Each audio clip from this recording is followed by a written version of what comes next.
Hello, my name is Parker. My name is Ned. And this is the Force Unlimited, yet another Star Wars Unlimited podcast. And this is episode 30, which is a round number, so that feels like a big deal, but I don't know. It's the Logan's Run. It's where we've got to take the podcast to Carousel to be reborn. I'm not like super familiar with Logan's Run because I didn't appreciate. I'm old enough to appreciate sci-fi that is now old, but I did not appreciate sci-fi that was old when I was young. Right, I was into like contemporary sci-fi when I was young, like Fifth Element and Starship Troopers. Oh no, when you say that, that's old now. Like this is like when I make different Simpsons references at work, and people they give me that look, and it's like it. Yeah. My son has discovered The Simpsons. I blame my wife.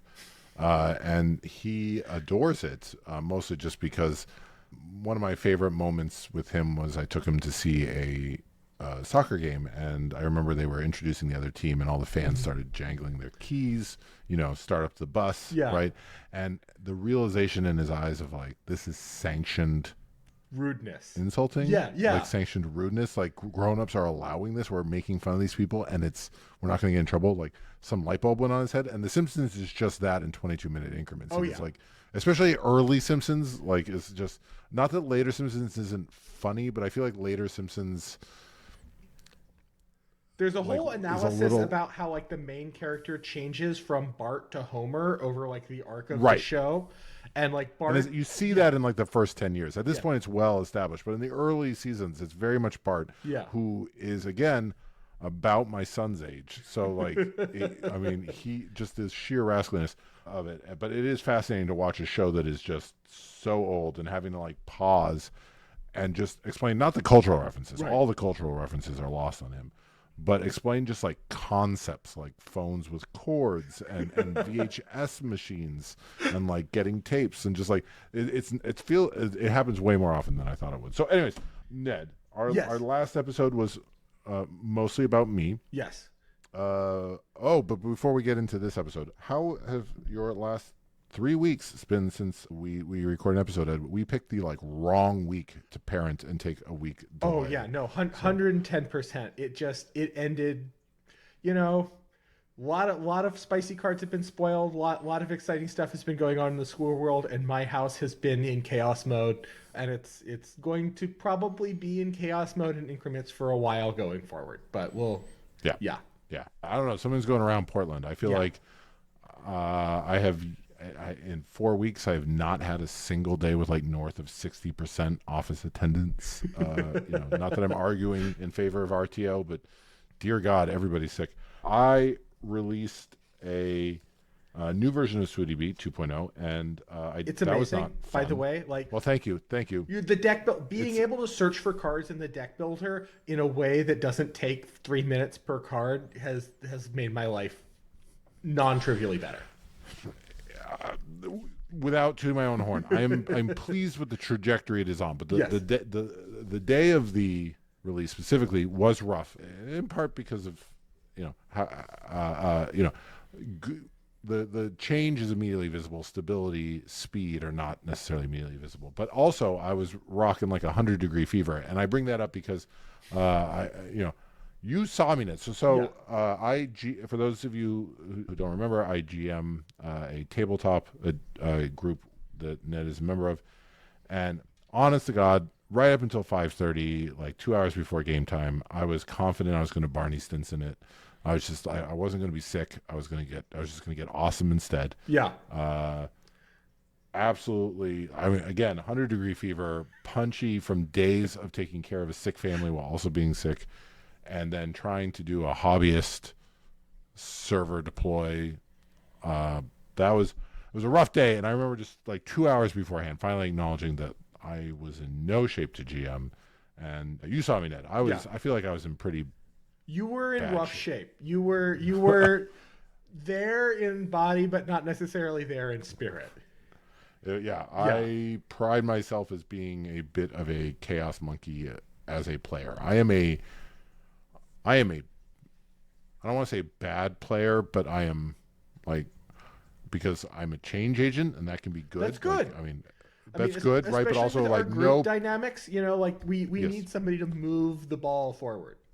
especially if you're not in the group Yes. moving the ball forward. But I have normally just no patience for anything. At that time, I was like barely tracking what was happening. But yeah, it's been a wild couple of weeks.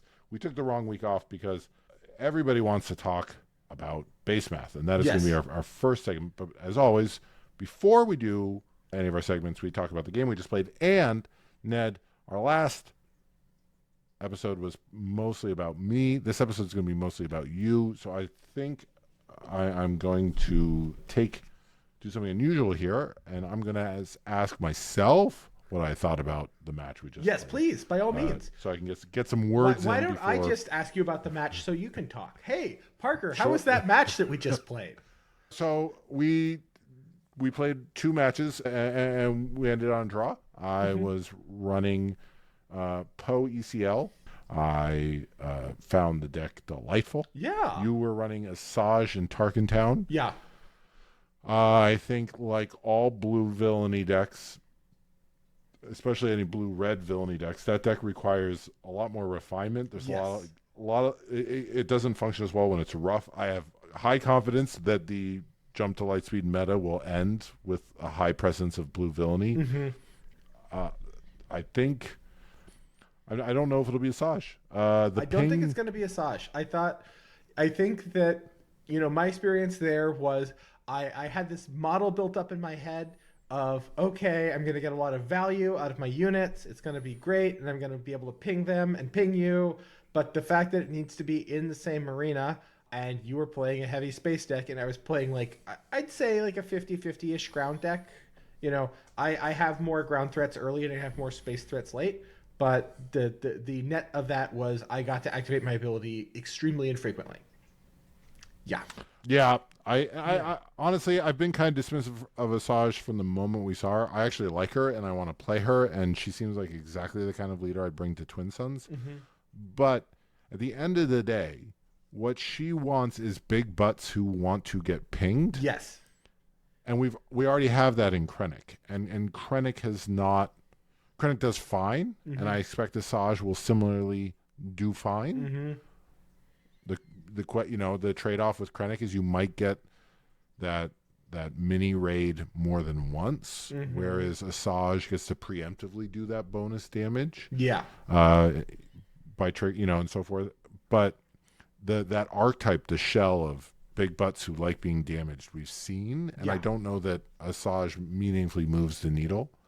I don't know if Poe's going to be good, but I will say, if dear listener, if you haven't printed up some proxies and tried it out yet, ejecting Poe is even more disgusting than like you thought. Like, that was my first time ejecting Poe. And it's great. It's amazing. Like, just slamming something. I mean, just slamming a Y-Wing in for 3 damage plus 3 indirect damage, and then immediately turning around and putting a 4/6 body on the ground and drawing a card is just such a beautiful turn 2. It feels so good. It's absolutely more good stuff deck.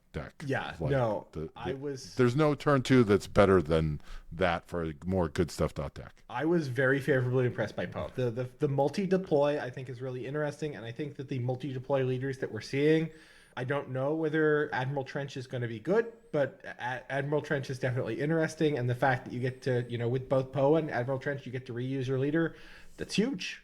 It's huge. It's huge. I mean, I think what I think is fascinating is Poe, you get to reuse him as just a piddly little body. Like, by himself, I don't know. He's a recurring +2/+1, and yes, that's better than, say, Tarkin. Yeah. But Tarkin's you can do more than one, right? Like, you can spend, if you have 2 Imperial units, you can do it every turn, whereas if Poe gets onto a body, he's stuck there, and you can't just keep building and building. So I don't know if Poe by itself is better, but that eject button is quite good. I was also impressed by Snap Wexley. He's the tutor for resistance pilot. I never played him, so I don't know if he's actually good, but my initial concern was there wouldn't be enough resistance. And lo and behold, my hand was always full of resistance. So on the one hand, I didn't need to necessarily tutor for more. On the other hand, my confidence I would hit more very high. So that was the match we just played. Let's jump into some base math. We are going to talk about base math. First, I'm going to say that we're talking about base math because you, dear listener, have asked us to. That's not how the Force works. So, Ned, I have actually been eagerly keeping this from you for 3 weeks, I guess, 2 weeks. So 2.5 weeks ago, on the one hand, we're a little late. I've actually seen 3 YouTube videos talking about the base math. Jump to Lightspeed has released 4 new rare bases, 3 of which meaningfully change how you build your deck. Maybe all 4 kind of with the mulligan rules. Do the extra, I would say, at least for my math, all of them have significant impacts on what you're going to see. And so people have been talking about that. But, Ned, this delights me to no end. So in our last episode, you favorably compared me to Iron Man. So allow me to return the favor and favorably compare you to an ineffectual billionaire who tries to solve problems directly with his fists as opposed to addressing the systemic problems of the towns in which they reside. So when Thermal Oscillator, which is the red, your minimum deck size is decreased by 5 cards at the cost of 3 health, was released, on Discord server after Discord server, people started getting in arguments about this. And as you know, I am a member of many Discords, Star Wars Unlimited Discord servers, like 15, 20. And a recurring theme was these arguments would go on, and then immediately, inevitably, one of 2 things would happen. Either one of the 2 people in the argument would come to a realization, or somebody would butt in with a realization that there's only one person who can solve this problem, and it's Ned. Oh, no. But we don't know how to get in touch with Ned. But we know how to get in touch with Parker. So allow me to when I wrote this bit, I thought I said I got a lot of Discord pings. And that was about a week and a half before I released Voodoo B 2.0. So now I have a new definition of a lot of Discord pings. But the day that Thermal Oscillator was previewed, I was pinged 2 to 3 times an hour by somebody saying, "Hey Parker, we need to hear Ned's take on Thermal Oscillator." So allow me to be the James Gordon to your Batman, because I just got pinged on the first ping actually came in on the Ice Cave Radio Discord. Sorry to name drop, but I'd love to hear Nerd Parker and maybe more specifically Ned do a deep dive into this. My dear friend Edward, Jennifer from the Portland SWU Discord, said that she felt some Ned Math coming on. Milo said I couldn't live without Ned Math. It just went on day in and day out on the official community Discord, on the Golden Dice Discord, on the KTOD Discord. People would just suddenly kind of tap out of exactly how worth it is Thermal Oscillator and be like, yeah, you know what? There's somebody who has built a brand on math, and we're just going to punt to that. And so we're a little late to the party, but I like to think that it's fair to say that we might be bringing the definitive answer. So I want to hear your take, Ned, and I'll ask quasi-cogent questions about the 4 new Jump to Lightspeed rare bases and what you think the implications they have, backed by graphs, are on deck building. But before I unleash the Ned Math, just like Batman, any good billionaire vigilante crime fighter / statistician is only as good as their rogues gallery.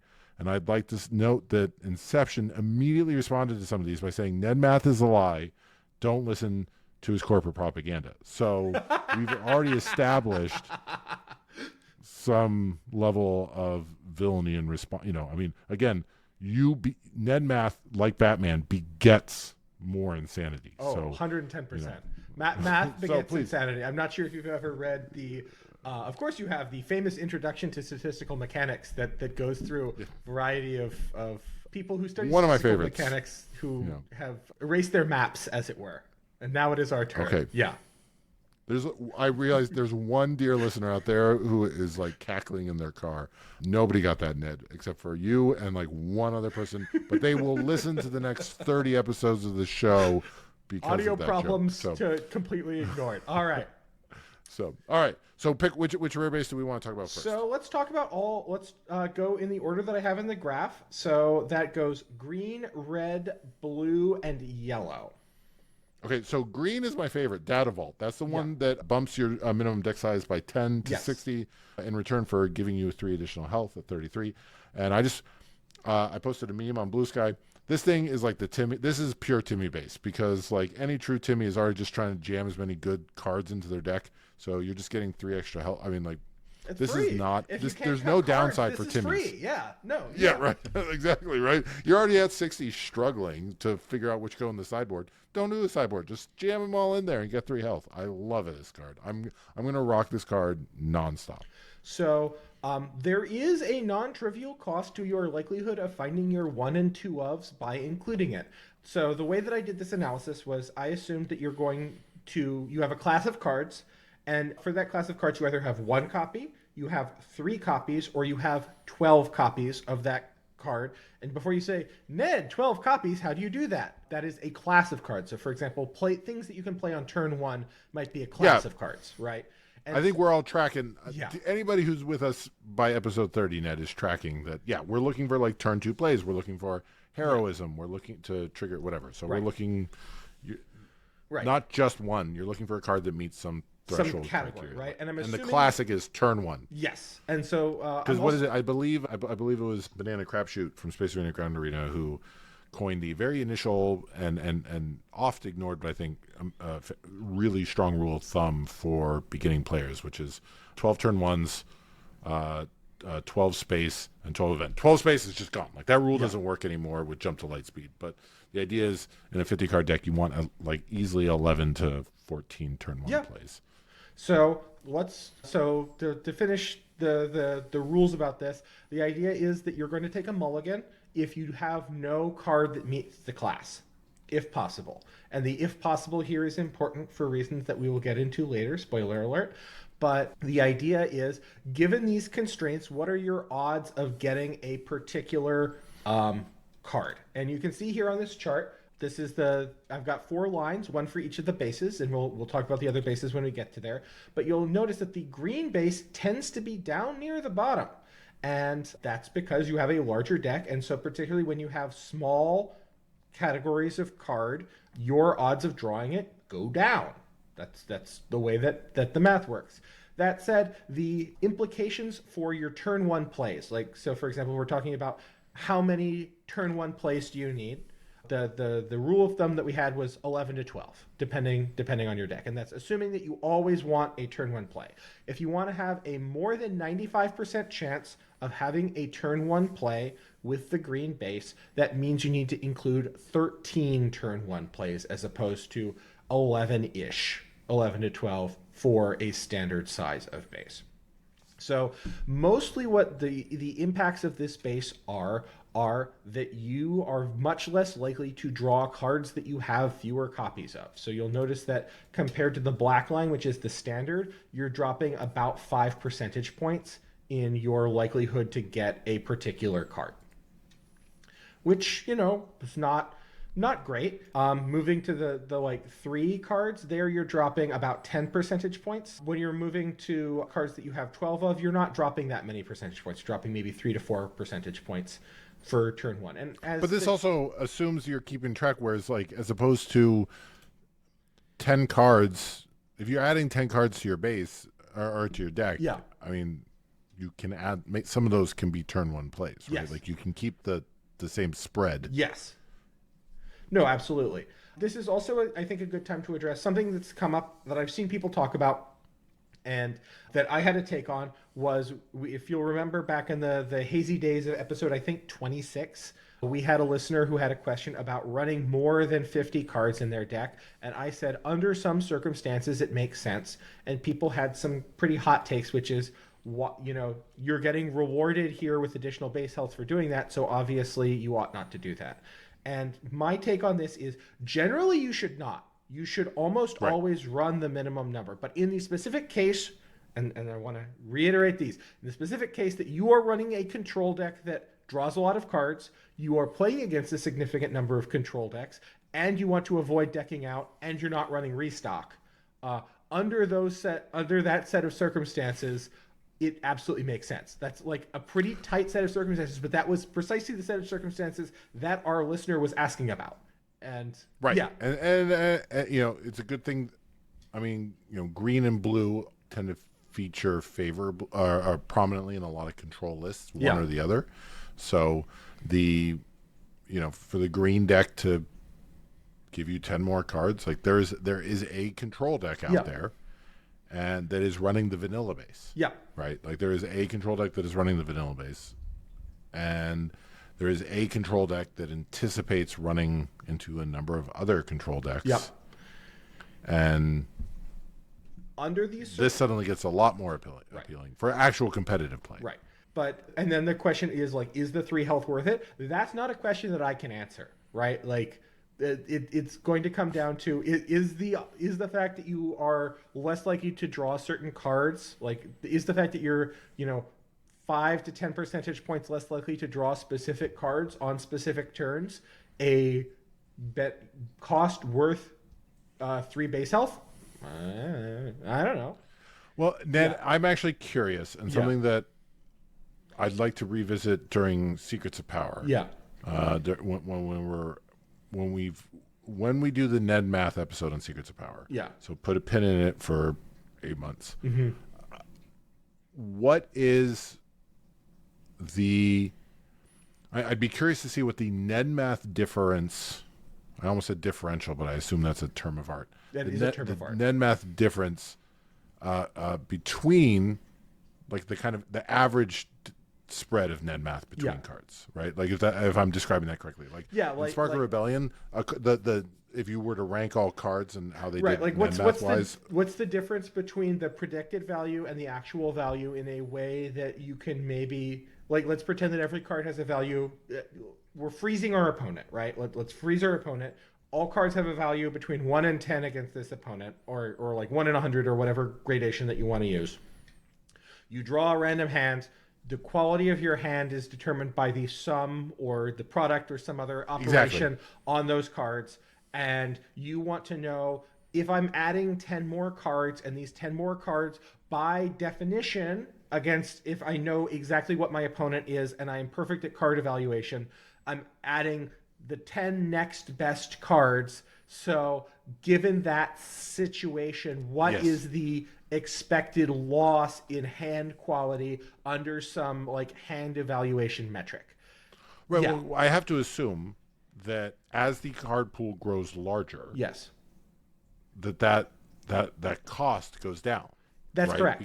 Because the cost between the best card and the next best card in larger card pools tends to go down. That's not always true. Right. But the the second best card, whatever it is, the difference between the best green card and the second best green card in Spark has to be bigger than the best green card in Spark and either the second best green card or the best green card in Shadows, right? That's an interesting question. I'm not sure that's necessarily true, because if you imagine if it depends on the distribution of cards, right? We've talked about sets where there's in Magic, which is our most robust data set, that there have been sets that are incredibly bound around the median power level and maybe really fun and limited, but they don't have. I mean, when you're looking at Premier, you're always looking for the push. What is the splashy? What are the splashy push cards? And so for some sets, everything is up near where the splashy push cards are. And so for some sets, you've got your splashy push cards, and then you've got stuff. You've got a big pile of stuff. Oh yeah, when Secrets of Power is out, I expect that Shadows will mostly be there'll be 5 to 10 Shadows cards. I mean, that's the really fate of all sets, basically, is that there are 5 to 10 cards that get played.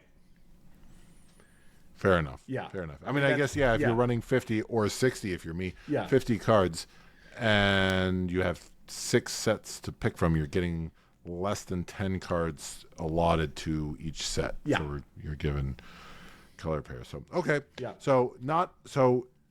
But our verdict on thermal on data warehouse is that the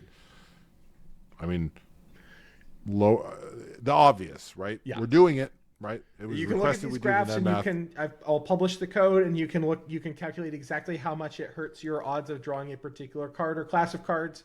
The answer is found on these curves.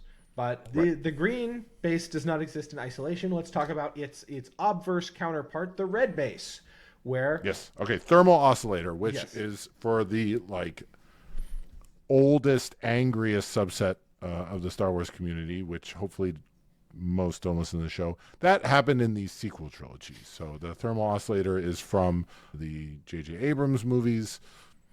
It was on the Star Killer base. But yes, the thermal oscillator, which decreases your health by 3. Yep. But also lowers your minimum deck size by 5. So going back to this chart, you'll notice that it does the opposite of the green base, where if you compare the red line to the black line, the red line is above the black line. Where again, the black line is a standard deck situation. So you'll see that you're gaining, in the 1-card case, maybe about 3 to 4 percentage points. In the 3-card case, you're gaining about 5 percentage points.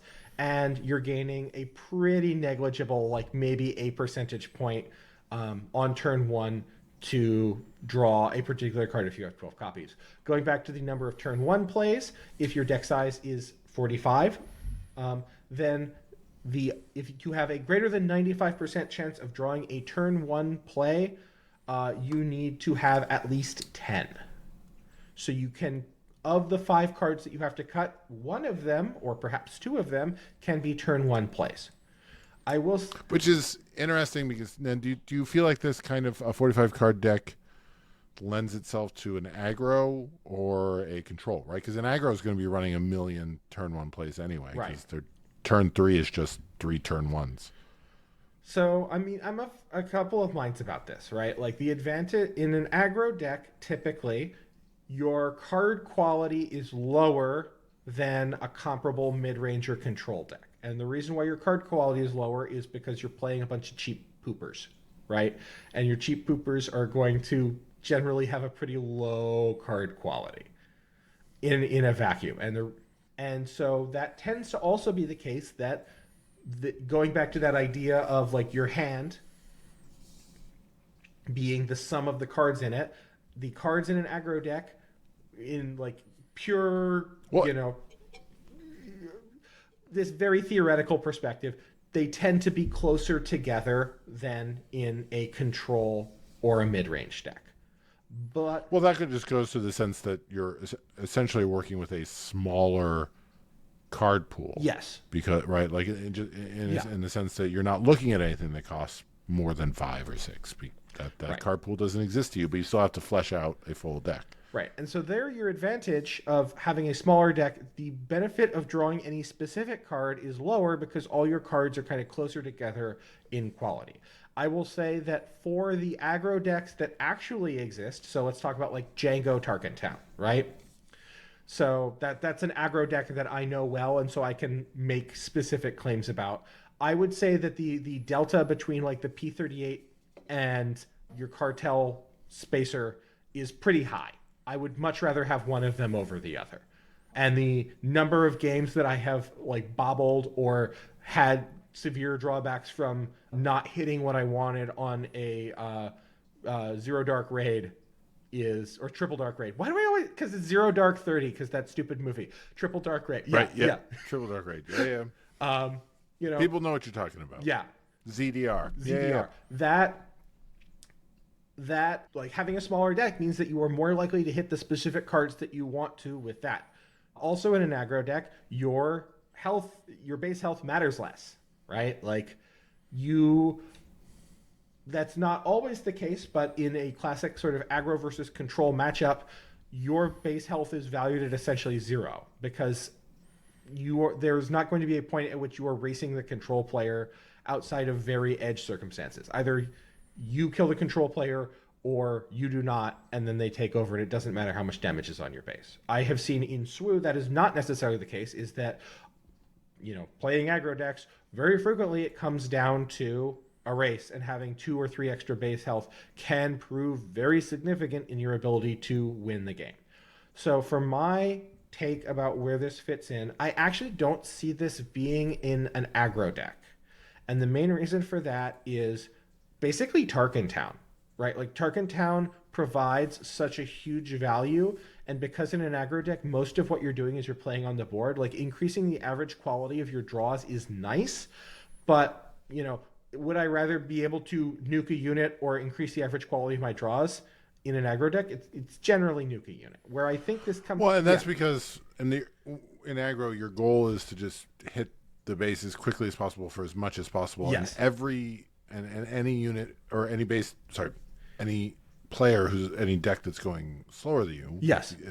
Basically everybody else is not the beatdown. Yep. And then as such, their goal is to slow you down. Yep. And every unit they put on the board is a chance to trade with you. Yes, and slow you down. Yeah, exactly. And slow you down. And so Tarkin Town is just get rid of something that allows your unit to live 1 or 2 extra turns, which is that much more base. And yeah, no, exactly. So so you don't see it being viable because of Tarkin Town in a aggro deck, just because the consistency is not as valuable as the huge ping, the triple ping. Right. In a meta where you don't have a lot of aggro decks, but you do have a lot of control decks, and for some reason those control decks are interested in running a red base. That's a big pile of caveats, but under those circumstances, yeah, I think that like in a mid-range or a control shell where you're not under pressure, your base health is not under pressure, being able to have the average quality of your draws wins, because the place that this shows up most is not necessarily on like turn 1 or 2, although it does matter on turn 1 or 2. Like the graphs, it's not like the lines are diverging, but there is a subtle divergence in the lines as you're going further and further to the right. As the turn number increases, there is a subtle divergence in the lines, and what that means is that your odds of drawing, if there is a specific card that you need that will bail you out, your odds of drawing it go up the further into the game you go. The likelihood that you will draw the card that you need rather than a card that you don't keeps going up.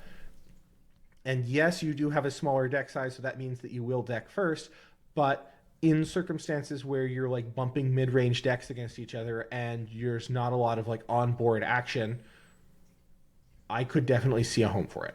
I don't see a home for it right now, but I will say, yeah. I've watched a lot of PQ games this weekend. Dear God, there were a lot of planetary qualifiers this weekend. Yeah. And the number of times where somebody was essentially praying for a top deck, right? Where there's one thing that's going to get them out of this problem, and then they've got the game, but they're at that inflection point where they need the thing to close it out. And if they can close it out, yay. And if they can't, they're going to lose board state, they're going to lose control, or they're just going to lose. Yeah. Way more common than I would have thought. Oh, no, you're like high level play, it all comes down to the top of your deck, right? Like, right.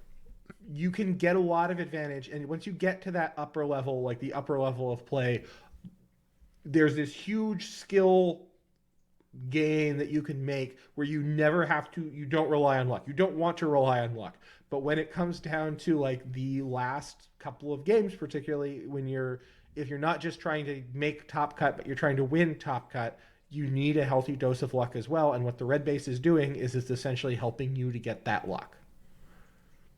Yeah, no, that was mind-boggling, and I've never breathed that rarefied atmosphere, but I can imagine the value that someone has. Okay, those are 2 of our 4 rare bases, and we are building up recording time, Ned. Okay, blue base. Tell me about another one that you want. Blue base. All right, this one was the first one, Colossus. A lot of people mildly terrified of this one because blue didn't really need that 3 extra health. Mm-hmm. And 5 extra health. And so is it, how concerned are we? How meaningful is this, Ned? So the card advantage, number 1 represents lost card advantage. The other thing that it represents, though, that is really interesting is the odds of your finding a specific card also go down because your starting hand size is smaller, and so your mulligan hand size is smaller. So if you look at the blue and the green lines, they are remarkably close to each other. particularly on turn one. As we go further into the game, they diverge because the green line, again, when you've got a larger deck, your odds of getting a specific card are going down over time because there's just more cards that you're sifting through. Whereas in a blue deck, it's staying parallel to the black line. I understand MX plus B, Ned. I took enough high school math before I switched to literature to know that one. So the MX plus B, right? Yeah. Like, yes, exactly. Blue's drawing cards at the same, going through its deck at the same speed. Yeah. Just not getting there on turn one. So, okay. Yeah. I'm with you. And that's it. I mean, it's basically going to come down to the card advantage. Is how often do you run out of cards before you, so yes, it's card advantage, and then it's also like it's costing you slightly in terms of your odds. So I would use this roughly the same calculations for turn one for the blue base and for the green base. So you're probably going to need to run an extra turn one play to be able to consistently hit your turn one plays, and you don't have. Although that's actually coming at the cost of something. Yes. Right. Like, yeah. In the blue base, that extra turn one is coming out of the same 50 that you had before, whereas with the green, you're getting extra 10 to work with. Yeah. So, okay. So, I mean, blue is definitely a color that can make up card advantage. You know, blue is... Well, I mean, yes, not really, right? Like it has card advantage in the form of removal, like 1-for-1 removal, or if you're lucky, you can get like N for 1 or 2-for-1 removal. But the card draw colors are green and red, right? Like no, there's no card draw there. But like if you're on turn 10 staring down if you're on turn 10, you're obviously staring down a blue deck, and you're probably playing one yourself. Yeah. But you're staring down a Super Laser Blast. Yeah, or whatever. Yeah. But like also, I rarely see even So I was always paying attention to. In Han 2, when specifically my opponents in Villainy Blue, never saw them short on cards, right? Like you can get them short on cards, they're hosed because they don't have that. But if they have choices, they're usually able to. If they have a full hand, they're able to make smart choices, efficient plays to keep. But so you're saying starting with one less puts them on the back foot immediately. Yeah. With one fewer option in decks that care about options, and it has to be going in a control deck or a mid-range deck because an aggro deck doesn't care about its own base health. Yeah, absolutely, and I would argue that a mid-range deck doesn't care about the base health to that degree, right? Like you would almost never trade a card for that much base health. You didn't put more good stuff in your deck to see less of it on your opening draw. So all right, and then we come to the final base, the yellow base, and this one's. Jeremy's wearing. So, okay. Tell me about the yellow base. Nabat Village. Yes, so the yellow base, you draw a 9-card hand rather than a 6-card hand, and then you put back 3. So you end up with a 6-card hand. You're not ending up with any card advantage, but you're seeing more cards. But you put back 3 on the bottom. Yes, which is important.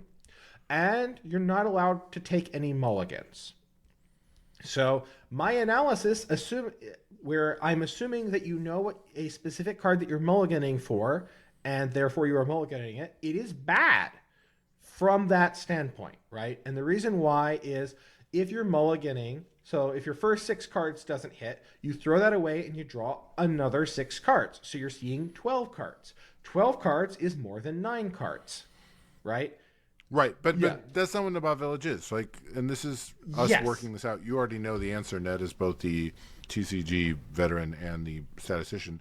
But the goal is not with Nabat Village is not to find a card. Yes. It is to find 2 cards. It is That's correct. Yes. I would like to curate a good stuff hand. Right.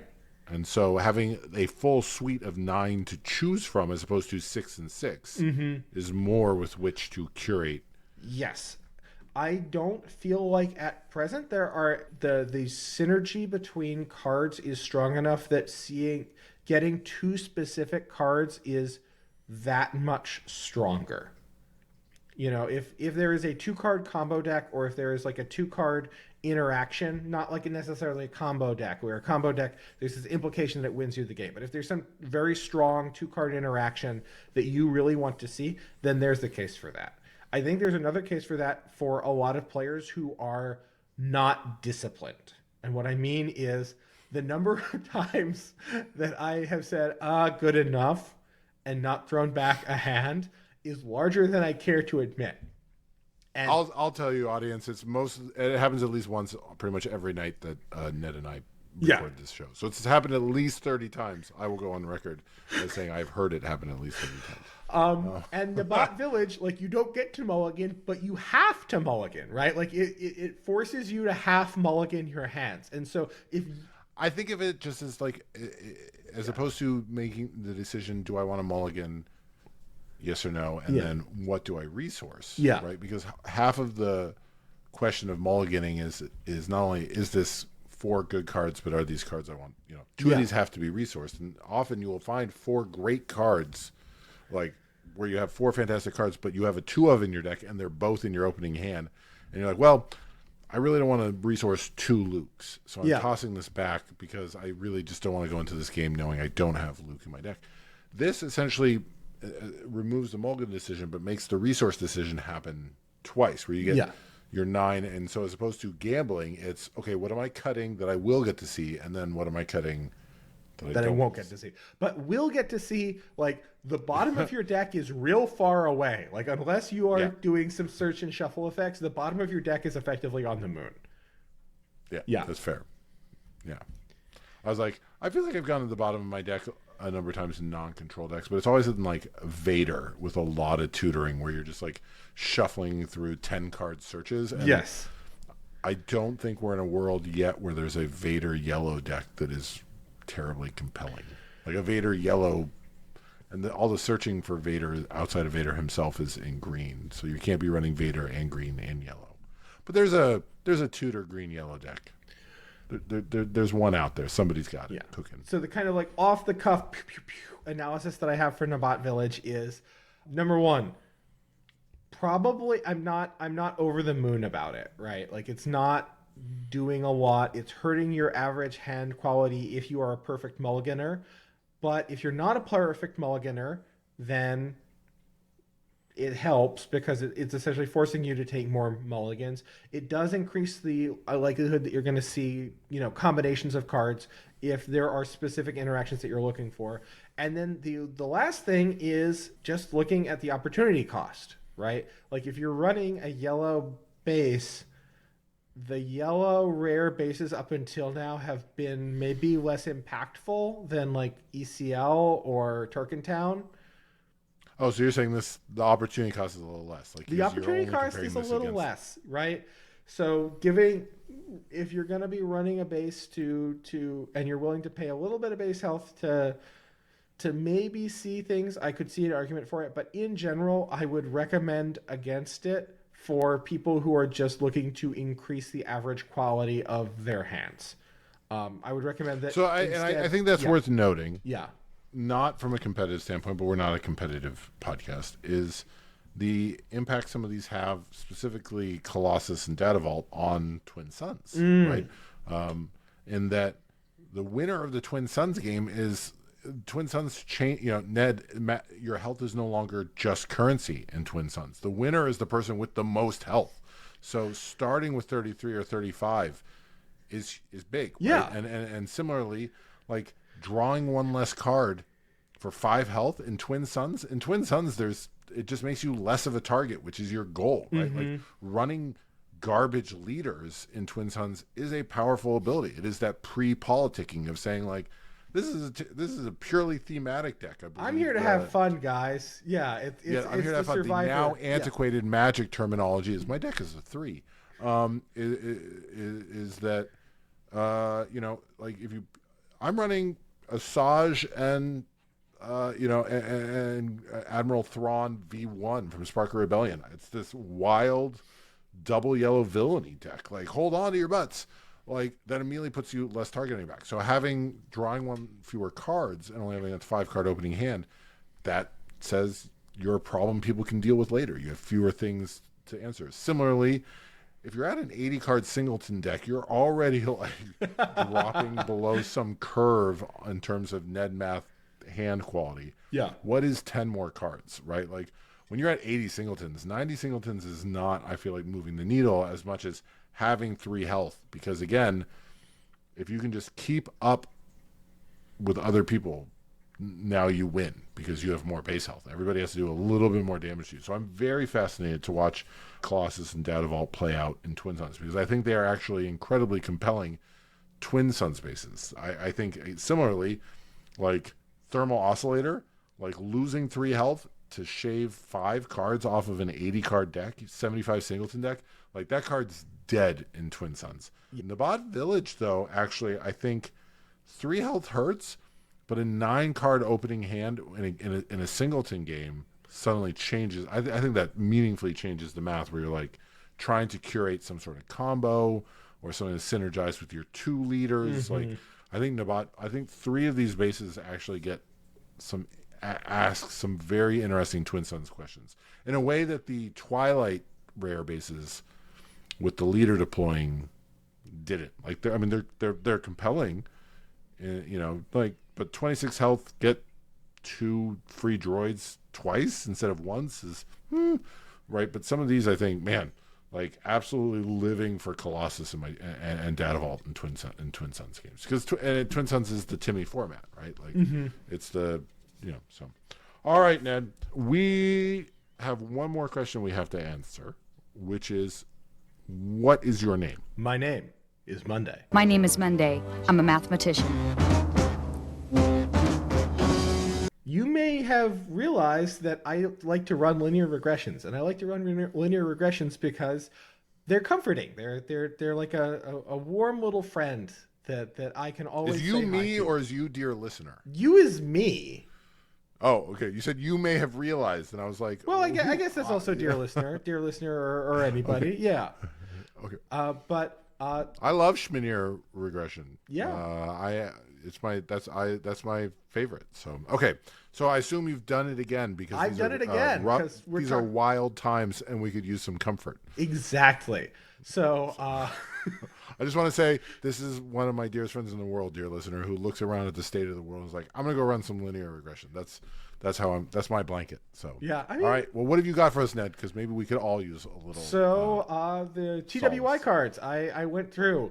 As we go further and further into the wilds of cards, more and more of the value of a card is going to be somewhat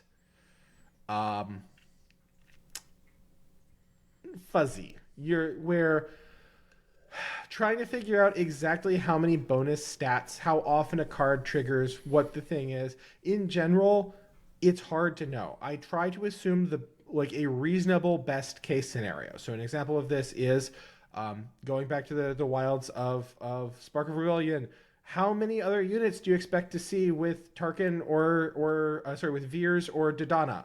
1, 2, 3? How? And that has pretty big implications for what their effective stat value is. So now we're making clones, we're making battle droids, we're exploiting, there's just all different kinds of stuff going on.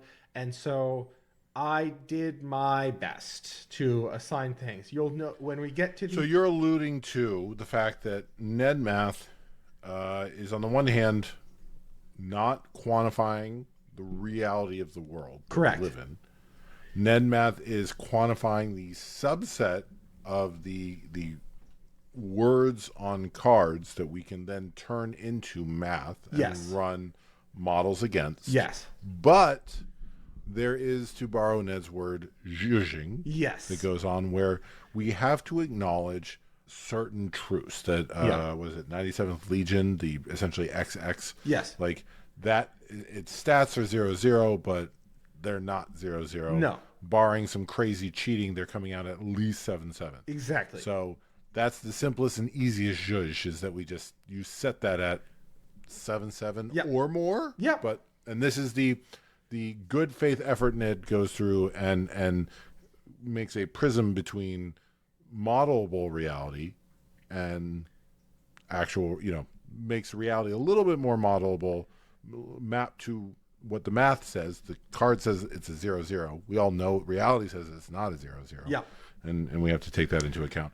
But you're saying as the card pool gets wilder, the leaps and get bigger, and then the good faith limitations become more binding. Well, yeah, it's I have to make more judgment calls because the cards depend on they check on other things and there's things that we learn more about the game. And so, for example, like what's the value of a when defeated trigger? Depends how often the unit gets defeated. How often does Yoda get defeated?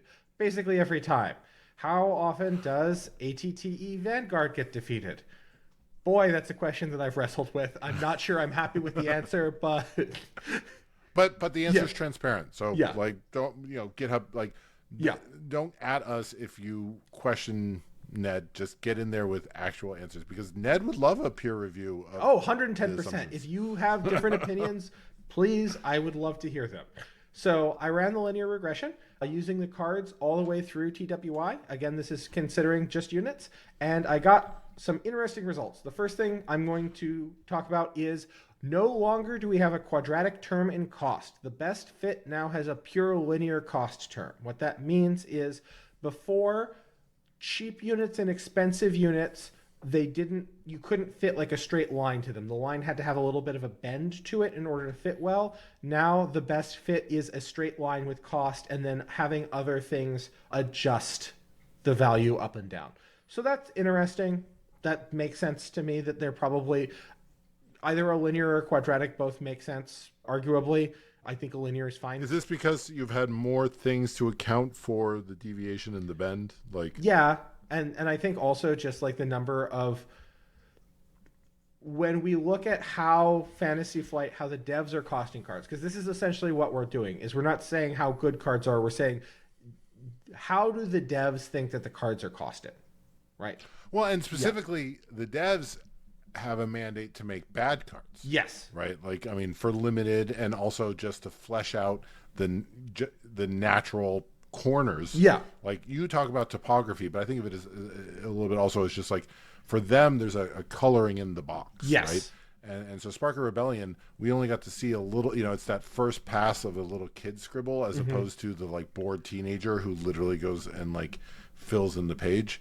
And so we get a better picture as more of it gets filled in. But you go listen to Woo or Late Night Gaming, and they're looking for the best cards. But the devs don't actually have a mandate. The devs obviously aren't just making best cards. They're they're literally people who have a strong desire to make bad cards because you need both bad cards to fill out limited and also because there's arguments to be made. You need bad cards to sell more packs. You need bad cards because they can get broken and suddenly become good cards in a weird meta. And all of these things, Ned Math is looking to.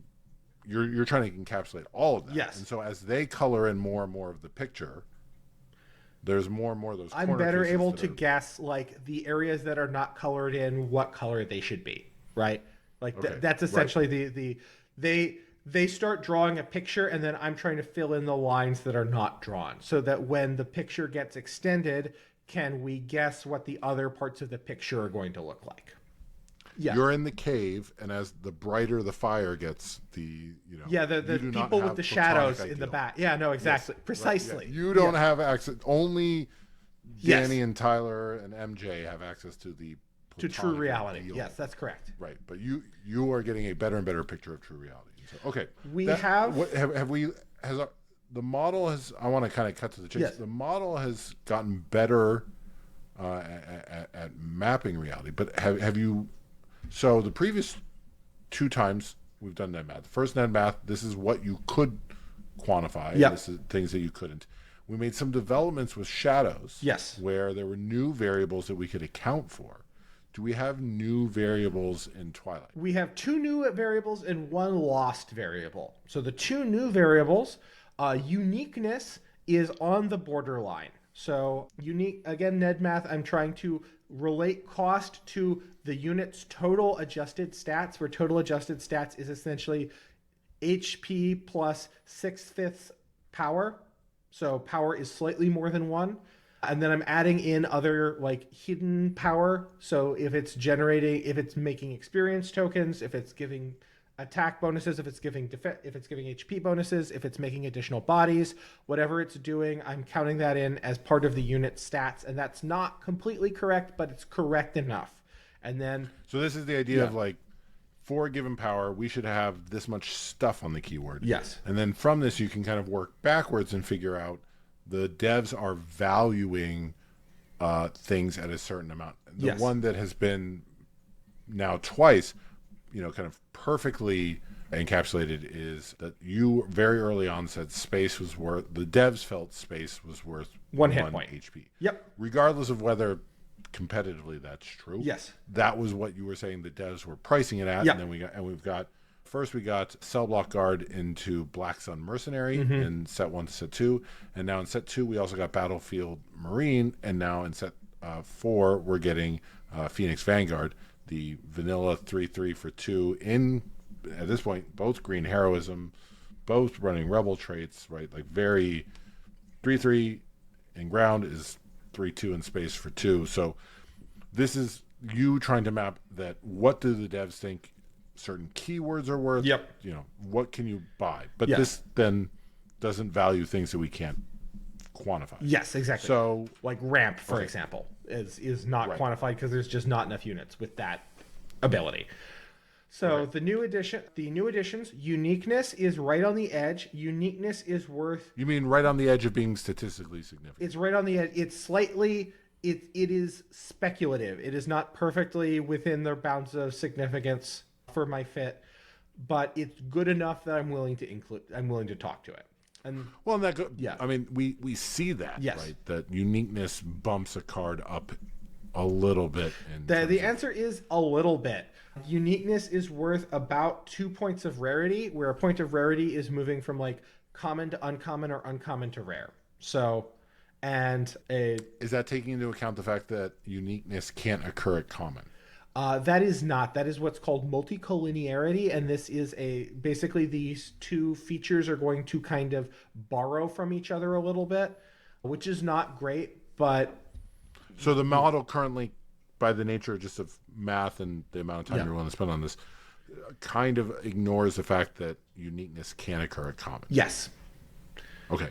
And so that specifically it's worth 0.27 points of adjusted stats, plus or minus a fair bit, where again, 1 point of adjusted stats is 1 point of HP. So this is essentially, if the card is at, dear custom card creators, if the card is at uncommon or higher and you're on the fence about whether this is balanced or not, make it a unique character, and now it's balanced. Yeah, exactly. Would not shock me if that's how the devs do it as well.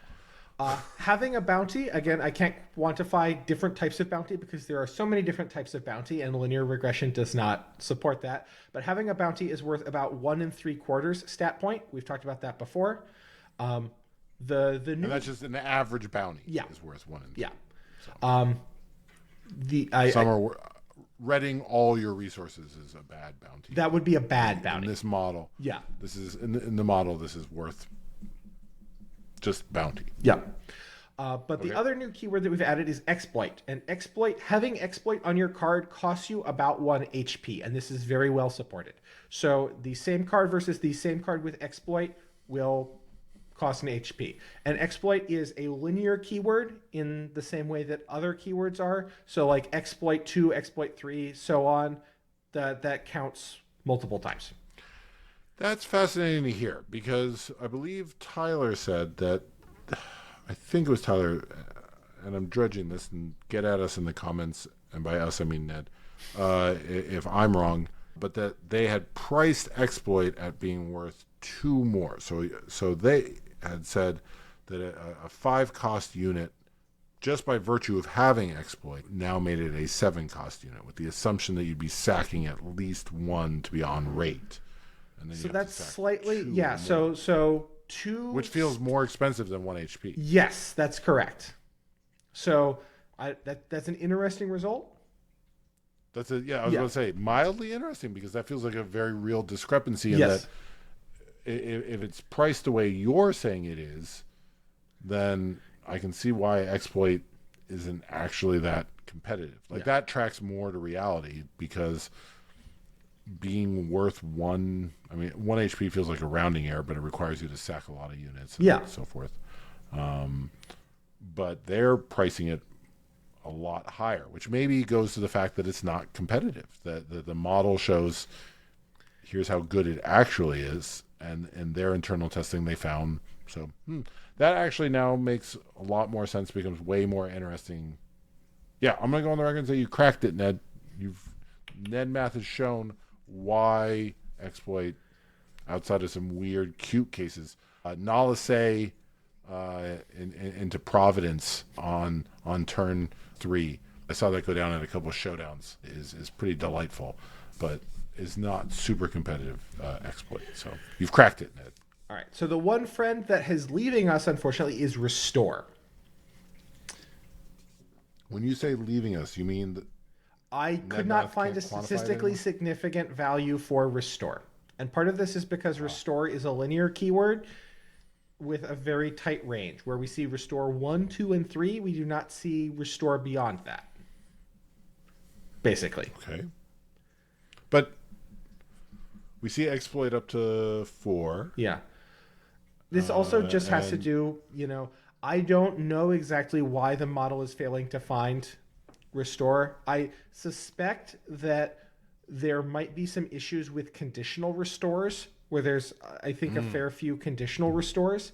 On that subject, I could not get a consistently statistically supported value for coordinate. Probably because the range of coordinate is very broad, and it's no, some coordinate bonuses are negligible, and some coordinate bonuses are like backbreaking. Yeah. Okay. So, well, no, that's it. There's the transparency, right? That Restore is, Ned Math cannot currently account for Restore. Maybe one in a statistically significant way. Like it does its best, but not in a way that I feel comfortable reporting. So, okay. Yeah. Okay. Yeah. What else do we got? Or is that's all that's it for the summaries. I can post the exact coefficients if people are interested, along with the confidence bands. You can also look at my GitHub. I will be updating my GitHub this evening, immediately after this episode is done recording. But in the spirit of making this episode exciting, we're going to go the top 5 units by Ned Math. Are you ready? Okay. All right. I'm nervous. Yeah, remember to do them Letterman style. No, I'm doing it. Number 5. Number 5, at 19.8 adjusted stat points, we have Jabba's Rancor. It's predicted to be at 16.34, so it is 3.5-ish stat points above where it was predicted. And this is assuming that you control Jabba. That in general, if a unit checks for the presence of a leader unit, I assume that the leader unit is there, because that's not right. If you're including that unit. Are you assuming that Jabba's Rancor hits something? Yes, I am. Okay, so it's hitting how many things? 2 things. So Ned Math assumes you play on Jabba's Rancor on average to hit 2 things. Yeah. Okay. That seems pretty reasonable to me.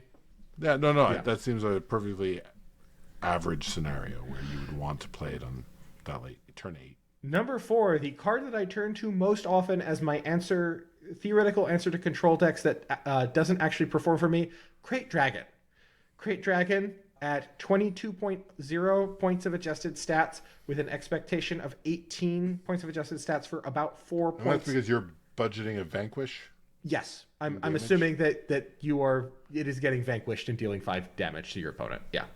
So you're playing it and then immediately getting vanquished, but yeah, that generates 5 points of damage. Yeah. That's being budgeted. So, yeah, Crate Dragon's one of those just ebb and flows with the meta, where like if they don't have an answer for it, it's backbreaking. But if they do have an answer for it, it doesn't actually do a ton when it enters the battlefield. And yeah. So if it starts to become backbreaking for enough people, they have answers for it, and then it'll circle. So number 3. Number 3 is a card that I kept trying to get to stop being in my top 5, but I could not, in good conscience, remove it. ATTE Vanguard. Which, again, yeah, if you're staying with us for the mildly interesting, shows why Ned Math does not map to the reality, it maps to modelable yes. subset. And the answer is it makes a lot of power. It has 22.8 points of adjusted total stats. I'm assuming that it's going to die at some point, but factually it doesn't. Right? Factually you play it and it just ceases, the game ends before it does something. But it's, nearly 6.5 points above of Ned stats above the curve. No, I mean, you're not wrong. Like, I mean, if you're playing it at on turn 7 or faster with ramp, but if you're playing on turn 7, it's still a 6/9 that doesn't do anything. Yeah. When it enters the battlefield. Like, that's terrible. And the fact that, like, then later it dies and, yes, you get 4/4, but Ned Math doesn't care. Ned Math just sees it's a 6/9 that makes a 4/4. Yeah. Yeah. Why wouldn't you love that? That's awesome. It's perfect. And it's got to restore 3 on top of it, which is no longer those statistics. So, okay, that's number 3. Number 2. Number 2 is the card that I would say I am second least happy to see on the other side of the table, and that is Darth Vader. The unit green Darth Vader from Spark, 19.6 points of adjusted stats. Predicted. Dear listener, this does not bode well for card 1. If you've been paying attention to Ned Math last time, if you think Darth Vader is good, which the universe thinks Darth Vader is good, Ned Math really likes Darth Vader in space. Continuing its reign at the top of Ned Math, we have Gideon's light cruiser at 23.0 points of adjusted stats with a predicted value of 14 points of adjusted stats, because I'm assuming it's getting you like a 3-cost unit. It's drawing you a 3-cost unit. It's what, like an 8/6 space overwhelm. That's strictly better than Darth Vader. I mean, come on. Come on. Why would you not play that all the time? That's, well, full transparency, dear listener. We don't mess with it. That's what the math says. We'll get the math better and better. One day, the pool will be large enough you'll be able to model actual reality. But I think that if I wanted to model actual reality, what I need to do is I need to bite the bullet and move away from linear regression and start using a neural net to do like card text parsing. But doing that is a real exercise. You've got a year, Ned. I've got a year. I will also say that the disadvantage of neural nets is we don't get coefficients. We don't get these lovely coefficients that say what the model is thinking. We just get what the model thinks. In the same way that unless you're very careful, if you does it give us a top 10 that more accurately reflects reality? Potentially. I think that's more valuable than the coefficient, Ned. I think people want to hear. I mean, I know. I've actually done a little bit of neural net programming in my brief stint as a master's in computer science student, and they're obtuse and they're obscure black boxes. But people don't care. People just want. They just want the results. I know. They just want the Nobody results. cares about craftsmanship anymore. I think we're going to call that. I don't think we can do any better or worse than saying that the best card in the game is Gideon's Light Cruiser.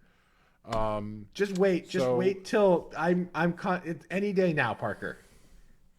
I mean, JTL's got some big old space units, which should hopefully dethrone. Dear God, if Moff Gideon's Light Cruiser is still at the top after JTL, what would I be willing to do on camera? I almost said I'd eat a carbonite pack, but I don't think I'm going to buy very many of those. And I don't want to do one. Not just because I don't want to, but I will eat a Moff Gideon's Light Cruiser on an episode if it's still at the top. I don't want to do that. That sounds awful. There's got to be a better. We got to. I'm sure there's going to be a better card. All right. With that, dear listener, that was episode number 30. We are recording on February 16th. Happy Valentine's Day to those of you who celebrate. If you have any final thoughts about the episode, get in the comments that Ned will monitor. Yes. Or emails at theforceunlimited@gmail.com, which Ned will monitor. I do. Ned, do you have any final thoughts about the episode? I do, and that is I really hope that the little bits of math will help those poor benighted souls that have been crying out for a hero. Oh, yeah. No, Ned, it's just more corrupt. Like, again, if you wanted to solve the systemic problems, you turn your vast math loose. I put it on. It's on free on the GitHub. You just go to the GitHub and you can run the code and you can do it yourself. All right. We will see you in a few weeks, dear listener. Adios.